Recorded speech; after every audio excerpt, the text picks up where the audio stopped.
distribuído pelas inscrições que houve por internet, etc. E, então é extraordinário isso.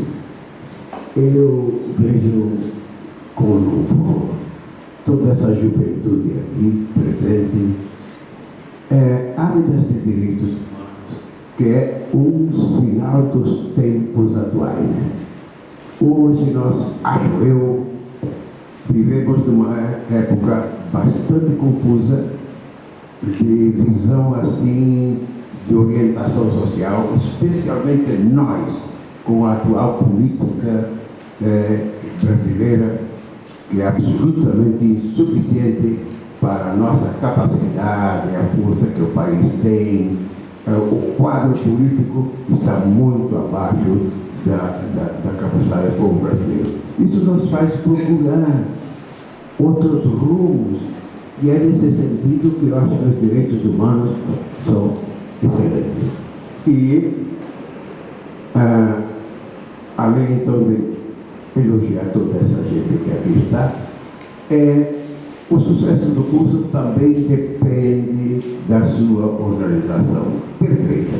A doutora Sara, a dupla doutora Sara e a Bruna estão sempre nessa organização perfeita. Então, isso é uma coisa muito grande e importante aqui no SMIC.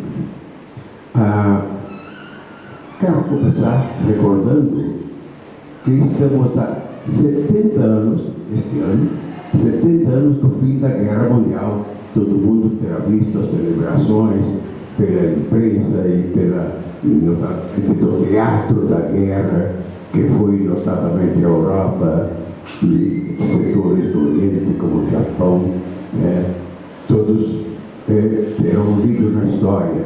Eu vivi isso, eu tinha 14 anos quando acabou a guerra, e eu sou de uma aldeia lá do Rio Grande do Sul, e foi uma festa mesmo lá extraordinária, porque tinha acabado esse conflito sanguinoso. Além disso, neste ano estamos celebrando agora, no dia 10 de dezembro, o 67º ano dos direitos humanos declarados pela ONU em 10 de dezembro de 1948. Então é dentro desse quadro de interesse, de busca de rumo de toda essa juventude que aqui está, e o valor, a qualidade que os direitos humanos têm. Então, começando agora a minha colocação, eu vou peleando aqui, mas a luz está pouquinha, lá no salão nobre será melhor, mas creio que não vou me perder, não.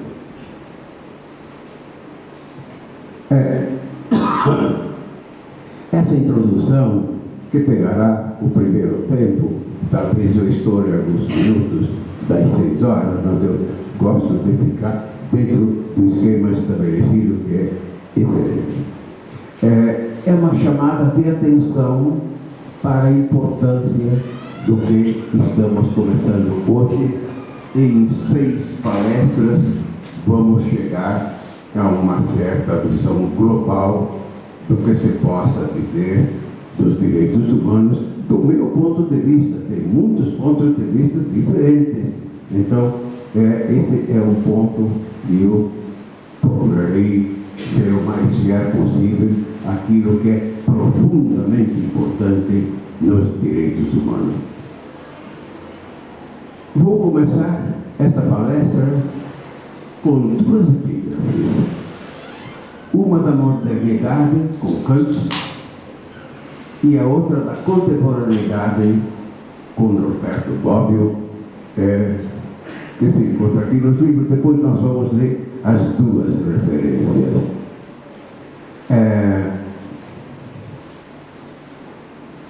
E mostrar como a tomada de consciência dos direitos humanos é uma caminhada milenar. Nós chegamos muito pouco a pouco à nossa profundidade. É uma caminhada então muito lenta, muito sofrida, E ainda não acabamos. Nós estamos continuando essa caminhada ao longo da história. Os direitos humanos se ampliam sempre mais, como veremos em Norberto Bobbio. Então seria uma lenta caminhada milenar em direção da liberdade. Liberdade que significa toda a interioridade humana.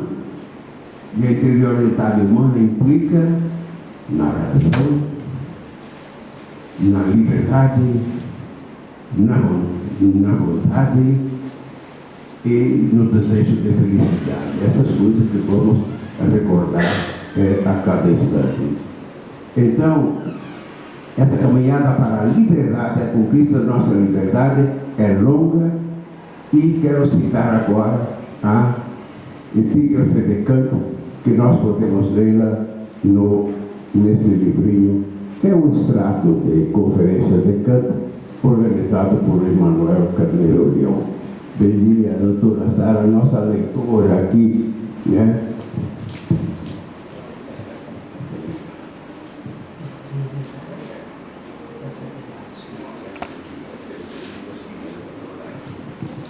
Então, é o primeiro parágrafo de um texto do Kant chamado O que é o esclarecimento, ou o que é o iluminismo. Esclarecimento, ou iluminismo, em alemão Aufklärung, é a saída do homem de sua menoridade, da qual ele próprio é culpado. A menoridade é a incapacidade de fazer uso de seu entendimento sem a direção de outro indivíduo. O homem é o próprio culpado dessa minoridade se a causa dela não se encontra na falta de entendimento, mas na falta de decisão e coragem de servir-se de si mesmo sem a direção de outrem. Sapere aude, ter coragem de fazer uso do seu próprio entendimento. Tal é o lema do esclarecimento. Muito bem. Essa é uma síntese feita por um grande filósofo da modernidade do que significam os direitos humanos nos nossos tempos, mas que vem vindo, como estou dizendo, lá de trás. E vou esclarecer um pouco o que significa, meditar um pouquinho o que significam esses dizeres aqui de Kant. Meu livro aqui está todo desengonçado, mas eu posso deixá-lo de lado. Vejam só, nós seres humanos nos apoiamos em muitas autoridades anteriores, e nos apoiamos por inteiro, né? Não exercíamos a nossa liberdade, então, de decisão. Nós nos apoiamos primeiramente em mitos. Falaremos dos mitos no segundo tempo. Nos deuses do Olimpo. E depois, para nós, aqui do Ocidente, veio o cristianismo. E o Evangelho, a Bíblia, é um texto libertador. E está a favor desses direitos humanos. Entretanto, os teólogos transformaram esse fundamento espiritual da humanidade, o transformaram num paradigma fechado, feito de princípios, feito de prescrições, de proibições, que isso tornou insuportável. Na modernidade, a modernidade toda foi dominada por dois absolutismos. O absolutismo de reis, príncipes, senhores feudais, e do outro lado, o despotismo dos teólogos, não é da Bíblia não, mas dos teólogos que eram só da Igreja Católica naquele momento, e também algum setor luterano, mas principalmente católica. Então eram dois absolutismos pesados, escravizantes.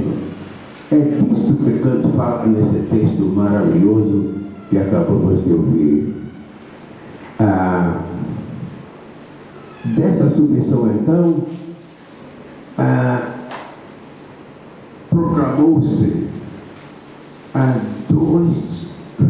aconteceram dois fatos capitais na história moderna: a independência americana, em primeiro lugar, e depois a proclamação francesa dos direitos do homem e do cidadão. A Carta Francesa é mais completa que aquela dos Estados Unidos, mas que vão ambas exatamente no mesmo sentido. Jefferson, que é o pai da independência americana e que escreveu a Constituição americana, ajudou muito os revolucionários, os filósofos e os políticos de Paris, como embaixador que ele era na França naquela ocasião.